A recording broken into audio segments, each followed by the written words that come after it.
حضرت مفتی صاحب کے اس تفصیلی خطاب کے بعد مجھے نہیں لگتا کہ کسی چیز کی ضرورت آتی ہے، لیکن چونکہ مولانا عبدالشکور صاحب کا حکم ہے، یہ کتاب مستفادات قرآن کے تعلق سے حضرت مولانا رضین اشرف صاحب ندوی نے کتاب لکھی ہے، اور قرآن کے درس کے تعلق سے اور اس کی تراویح کے بعد جو کچھ تراویح میں ہم قرآن پڑھتے ہیں اس کا خلاصہ مختصراً بیان کرنے سے کیا فوائد ہوں گے، اور قرآن مجید کو سمجھ کر کے جیسا کہ مفتی صاحب نے فرمایا اس کی کیسی اہمیت ہمارے دل کے اندر آئے گی۔ ایک سرسری پڑھنا ہے اور دوسرا سمجھ کر کے پڑھنا ہے، تو سمجھ کر کے پڑھنے کے بعد اللہ تعالیٰ کلام مجید کے اندر کیا فرما رہے ہیں، بندے سے کس طرح مخاطب ہیں اور بندوں کو کس طرح آگاہ کر رہے ہیں، اپنی نعمتوں کا ذکر کر رہے ہیں، اپنے عذابات سے ڈرا رہے ہیں، آخرت کی تیاری کا حکم کر رہے ہیں، یہ ساری باتیں قرآن مجید کے اندر ہیں۔ اور جب بندہ اس کو اللہ کا کلام سمجھ کر کے پڑھے گا اور اللہ کے ارشادات کو سمجھے گا، اتنی ہی اہمیت اس کے دل کے اندر آئے گی، اور جب دل میں اہمیت آتی ہے کسی چیز کی تو اس پر عمل کرنے میں اتنی ہی لذت آتی ہے۔ تو بغیر اہمیت کے اور بغیر اس کو سوچے سمجھے کہ سرسری طور پر وہ تو اللہ کا کلام ہے، اس لیے اللہ تعالیٰ نے جو ہے اس کو سرسری طور پر پڑھنے پر بھی، ناظرہ پڑھنے پر بھی بہت سارے انعامات کا وعدہ فرمایا ہے، لیکن جس مقصد کے لیے قرآن مجید آیا ہے وہ مقصد اسی وقت پورا ہوگا جب بندہ اس کو سمجھ کر کے پڑھے گا، اس کے معنی و مطالب کو سمجھے گا، اس کے مفہوم کو سمجھے گا، اللہ کے ارشاد کے سامنے اپنے تمام تر تقاضوں کو رکھ کر کے، پرے رکھ کر کے اللہ کے ارشادات کی اہمیت اس کے سامنے رہے گی، تو پھر اس کو جو مزہ آئے گا تو الگ بات۔ حضرت مولانا نے شیخ الحدیث صاحب نے اس کتاب کے اندر انہی نکات کو بیان کیا ہے، انہی چیزوں کو اپنی کتاب میں رکھا ہے۔ اللہ تعالیٰ اس کتاب سے ہمیں استفادہ، جیسے مستفادات ہیں، کتاب سے بھی ہمیں استفادہ کرنے کی توفیق عطا فرمائے، اور جس مقصد سے یہ کتاب لکھی گئی ہے اللہ تعالیٰ اس کو پورا، اس مقصد کے اندر پورا فرمائے، امت مسلمہ کے لیے مشعل راہ اس کو فرمائے اور رہبری کا ذریعہ بنائے، اور اس کے ذریعے سے حضرت مولانا رضین اشرف صاحب کو اللہ تعالیٰ دونوں جہان میں نوازنے کا فیصلہ فرمائے، ان کی خدمات کو قبول فرمائے، اللہ تعالیٰ ہم سب کے سننے کو قبول فرمائے۔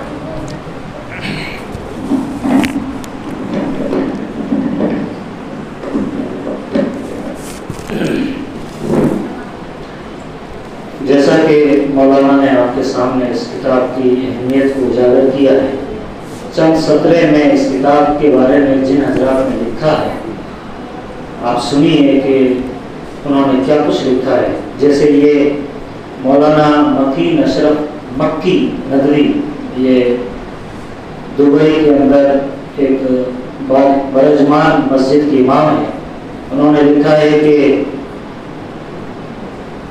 کلام الہی سے لوگوں کا رشتہ مضبوط اور مستحکم کرنے کے لیے اس طرح کی کوششیں لائق تحسین ہیں۔ ان دروس سے کلام الہی اور بنی نوع انسانی کے لیے اللہ کا منتخب دین اسلام کی طرف لوگوں کے دلوں کو مائل کرنے کی کوشش کی گئی ہے، اور قرآن مجید کے مفاہیم اور مطالب کے ساتھ پڑھنے کی دعوت دی ہے۔ یعنی یہ کہ آپ جس صفحے کو جیسے انہوں نے ایک ہیڈنگ لگائی ہے، آپ جس صفحے کو کھول کر پڑھیے دل اور پڑھنے کو چاہے۔ یہ ڈاکٹر ذوالفقار عالم مدنی، انہوں نے لکھا ہے کہ نوجوانوں کو اس کتاب کے مطالعے سے ایک نیا حوصلہ ملے گا۔ اسی طریقے سے مولانا نظام الدین فخر الدین صاحب نے لکھا ہے کہ کتاب ہدایت کا پیغام عام ہو، یہ انہوں نے ہیڈنگ ڈالی ہے۔ اسی طریقے سے بشیر الدین صاحب یہ الشبان المسلمون اس کے صدر ہے پونا میں، انہوں نے لکھا ہے کتاب میں دور حاضر کے مختلف تقاضوں کا حل پیش کیا گیا ہے۔ اسی طریقے سے ہماری یہ خوش قسمتی اور اس ناچیز کی یہ خوش قسمتی کہ میرا بھی آرٹیکل اس کتاب میں چھپا ہے، اور اپنی اس مسجد کا بھی اس کتاب کے اندر نام ہے۔ تو میں نے اس ایک آرٹیکل کا عنوان لگایا ہے یہ کتاب قرآنی لگاؤ، داعیانہ طرف اور دینی جذبے کا نتیجہ ہے۔ اسی طریقے سے شیخ عبدالرشید سر صاحب، شیخ صاحب وغیرہ یہاں سے کافی حضرات ان کو جانتے ہیں، ابھی 2-3 ہفتے پہلے انتقال ہو گیا۔ انہوں نے بھی یہ لکھا ہے کہ یہ کتاب آج اور آنے والی نسلوں کو تادیر فائدہ پہنچاتی رہے گی۔ اور سب سے اخیر میں آپ کے سامنے مفسر قرآن حضرت مولانا بلال عبدالحی حسنی ندوی جو اس وقت ندوۃ العلماء لکھنؤ کے نائب ناظر ہیں، انہوں نے بھی اس کتاب کے اوپر تبصرہ فرمایا ہے۔ تو آپ جہاں سے اس کتاب کو کھولیں گے ایک نئی ہیڈنگ، نیا عنوان، جیسے یہاں پر صاحب منصب کا استقبال سنت ہے، صاحب منصب کا استقبال کرنا سنت ہے، کوئی بڑا عہدہ ہے اس کا استقبال ویلکم کرنا یہ سنت سے ثابت ہے۔ تو قرآن کی روشنی میں انہوں نے اس کو ثابت کیا۔ آپ جہاں سے بولیے، جیسے حضرت ایوب علیہ السلام کا مثالی صبر، جگری دوست بنانے کا نسخہ حامیم سجدہ میں پڑھیے، یعنی ایک نایاب عنوان لگا کر اس کتاب کو لکھا ہے۔ اسی طریقے سے نکاح کی مجلس عبادت کی مجلس ہے۔ بہت سارے ایسے عنوانات کے ذریعے سے اس کتاب کو مزین کیا گیا ہے۔ میں علماء کرام سے گزارش کروں گا کہ آپ اپنے ہاتھ میں یہ کتاب سامنے رکھ کر اس طریقے سے ہم اجرا یہ ایک رسمن کیا جاتا ہے۔ اور جو ہمارے بزرگان بیٹھے ہیں ایم آئی شیخ صاحب، میں مسجد کے ذمہ داران سے بھی گزارش کروں گا آگے آ جائیں۔ اور 2-3 کتابیں ہیں کہ یہ جو کتاب ہے، آپ میں سے اگر کوئی اس کتاب کو خریدنا چاہیں تو انہوں نے اس کی 200 روپے قیمت بتائی ہے، کیونکہ کافی سارا اس پر خرچ آیا ہے، اور ان کا یہ مقصد ہے کہ مسجد کے ہر امام تک یہ کتاب پہنچے۔ تو بہت سارے مساجد کے امام یہاں نہیں ہیں، ہم اگر یہ چاہتے ہیں کہ یہ کتاب اماموں کو ہدیہ دیا جائے تب بھی آپ خرید کر کے ان تک پہنچا سکتے ہیں، تاکہ وہ رمضان میں اس قرآن کی اس کتاب کی کے مطالعے سے امت تک فائدہ پہنچا سکے۔ 200 روپے اس کتاب کا ہدیہ ہے۔ باہر بھی باکس میں بہت ساری کتابیں ہیں، ہمارے مسجد کے مؤذن صاحب کے پاس کتابیں رکھی ہے، جو حضرات یہ باکس ہے مؤذن صاحب پیچھے لے کر رکھ دیں تو 200 روپے دے کر آپ اس کتاب کو حاصل کر سکتے ہیں۔ اور جو علماء کرام بیٹھے ہیں ان کو میں مفتی صاحب اور مولانا کے ذریعے سے ہدیۃً انہوں نے یہ حکم دیا ہے کہ جو بھی علماء کرام آئے ان کو یہ کتاب ہدیۃً دے دی جائے۔ تو آپ پیش کر دیں اس طرح۔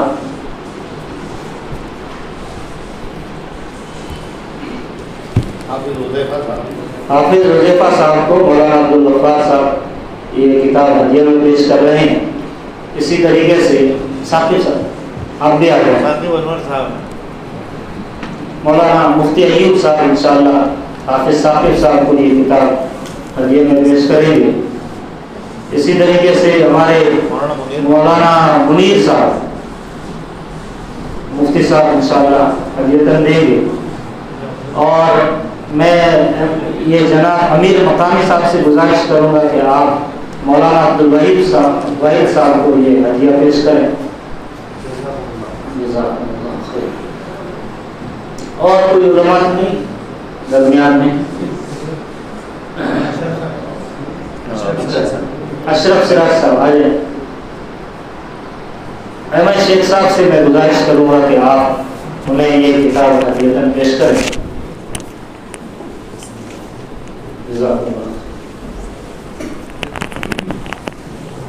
تو یہ کتاب باہر ملے گی، اور اگر آپ کو بڑی تعداد میں کسی کو آرڈر دینا ہو مساجد تک پہنچانے کے لیے تو آپ رابطہ کر سکتے ہیں، انشاءاللہ آپ تک پہنچا دی جائے گی۔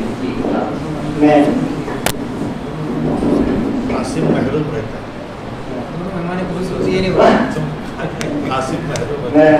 مفتی صاحب سے گزارش کروں گا کہ دعا کے ساتھ اس پروگرام کا افتتاح کیا۔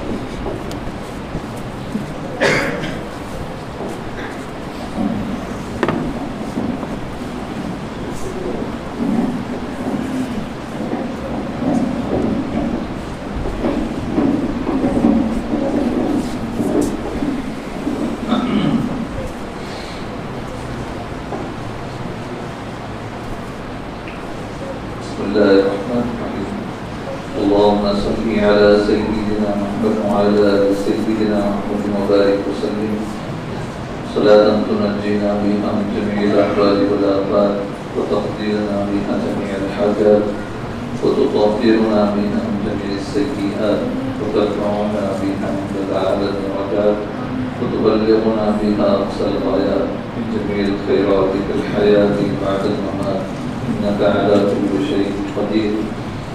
ربنا تقبل منا إنك أنت السميع العليم وتب علينا إنك أنت التواب الرحيم. سمعنا وأطعنا غفرانك ربنا وإليك المصير. ربنا آتنا في الدنيا حسنة وفي الآخرة حسنة وقنا عذاب النار وأدخلنا الجنة مع الأبرار يا عزيز يا غفار يا رب العالمين. اے الہ العالمین ہمارے گناہوں کو معاف فرما، خطایا سے درگزر فرما، بندشوں کو معاف فرما. مولا کریم تو بہت معاف کرنے والا ہے، اللہ تو بہت غفار ہے. مولا کریم جب تو معاف کرنے پر آتا ہے تو 99 فضل کرنے والے کو بھی معاف کر دیتا ہے. مولا کریم اپنے فضل سے ہم سب کو بھی معاف فرما دے. اللہ رمضان المبارک کے مہینے کے آنے سے پہلے ہم سب کو یا اللہ سچی پکی توبہ کر کے اپنے آپ کو یا اللہ ظاہری اور روحانی دونوں اعتبار سے پاکیزہ بنانے کی توفیق نصیب فرما دے. مولا کریم ہمیں ظاہری طور پر بھی پاکیزہ بنا دے، مولا کریم ہمیں باطنی طور پر بھی پاکیزہ بنا دے. یا اللہ ہم سب کو سچی پکی توبہ توفیق نصیب فرما. مولا کریم توبہ کو کھیل بنانے سے ہماری حفاظت فرما. مولا کریم اپنی گزری ہوئی زندگی پر ندامت کی توفیق نصیب فرما. کہ اللہ بچی ہوئی زندگی اپنی مرضی کے مطابق گزارنے کی توفیق نصیب فرما. اے مولا کریم تو نے ہمیں اللہ جو کتاب کہ اللہ ہدایت کے لیے عطا فرمائی تھی کہ مولا کریم ہم نے اپنی زندگی میں اللہ اسے کبھی بھی اللہ ہدایت کا ذریعہ نہیں بنایا. اے اللہ ہمارے اس جرم عظیم کو معاف فرما. کہ اللہ ہم نے دوسری تمام چیزوں سے ہدایت لے لی، کہ اللہ دوسری تمام چیزوں سے رہبری لے لی، اخباروں سے رہبری لے لی، نیوز کے ذریعے سے رہبری لے لی. اللہ لیکن ہم نے اگر رہبری نہیں لی تو صرف قرآن کریم سے رہبری نہیں لی. مولا کریم ہمارے جرم عظیم کو معاف فرما، ہماری اس کوتاہی کو معاف فرما. اے مولا کریم قرآن پاک کو یا اللہ ہمیں اپنا حفظ جان بنانے کی توفیق نصیب فرما. اللہ قرآن کریم کو اپنی زندگی کا مقصد حیات بنانے کی توفیق نصیب فرما. اللہ قرآن کریم کو سیکھنے کے لیے یا اللہ ہمیں اپنے جان مال کی قربانی دینے والا بنا. قرآن کریم کو سکھانے کے لیے اپنے جان مال کی قربانی دینے والا بنا. اللہ قرآن کریم کو لفظاً اور معنی عام کرنے کے لیے ہمیں اپنی صلاحیت کو لگانے کی توفیق نصیب فرما. کہ اللہ ہمارے ہر گھر میں اللہ قرآن کریم کو لفظاً اور معنی قرآن کریم عام ہو جائے اس کے فیصلے فرما. اے مولا کریم آنے والے رمضان کو یا اللہ ہمارے لیے سلامت رکھ. اے مولا کریم ہمیں بھی رمضان کے لیے سلامت رکھ یا اللہ، اور رمضان کے مہینے کو یا اللہ مقبول بنا کر ہماری طرف سے قبول فرما. اے اللہ ہماری زندگیوں میں برکت نصیب فرما. اے مولا کریم برے دن سے ہماری حفاظت فرما، بری رات سے ہماری حفاظت فرما. زندگی میں کوئی برا وقت آ جائے اس سے ہم تمام لوگوں کی حفاظت فرما. مولا کریم آج کے اس ہونے والے اجلاس کو بھی قبول فرما. کہ اللہ اس اجلاس کے لیے جنہوں نے بھی اللہ کوششیں کی ہیں، جنہوں نے بھی فکریں کی ہیں، اے مولا کریم اپنے فضل سے ہم کو اللہ بہترین جزائے خیر نصیب فرما. کہ اللہ اس مسجد کے امام صاحب کو بھی بہترین جزائے خیر نصیب فرما.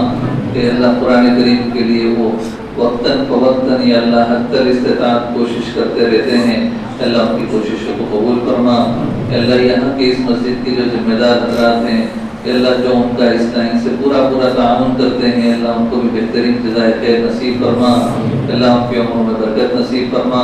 کہ اللہ ہماری بستی کے ماحول کو یا اللہ سازگار بنا دے. یا اللہ بستی میں رہنے والے تمام لوگوں کے دلوں میں آپس میں جوڑ محبت اور اتفاق اور اتحاد نصیب فرما. اے مولا کریم اچھائیوں پر نظر رکھنے والا بنا. یا اللہ غلطیاں تلاش کرنے سے ہم سب کی حفاظت فرما.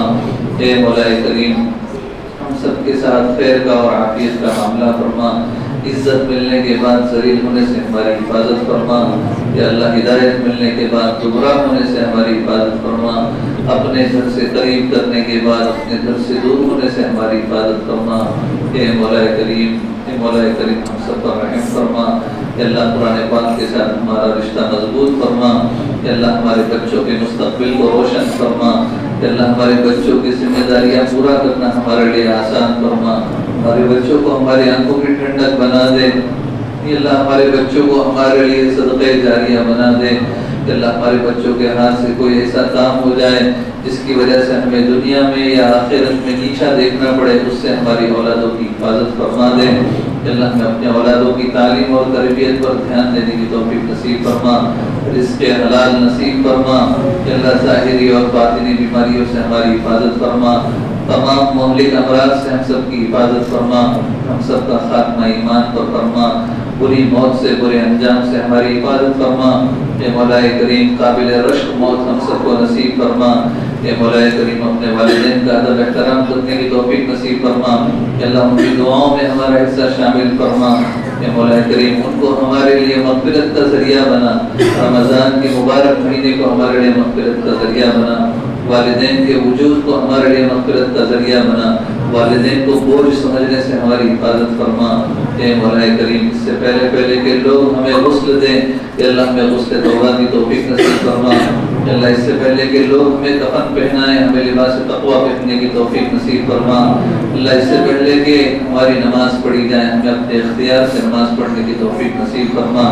اے مولا کریم ہم نے جو مانگا ہے اسے بھی عطا فرما، جو مانگنے سے رہ گئے اس کو بہتر عطا فرما. ہماری دعاؤں کو محض اپنے فضل سے حضور اکرم صلی اللہ علیہ وسلم کی برکتوں سے قبول فرما. جزا اللہ عنا محمدا ما هو اهله صلی اللہ علیہ وسلم. سبحان ربک رب العزت عما یصفون وسلام علی المرسلین والحمد للہ رب العالمین.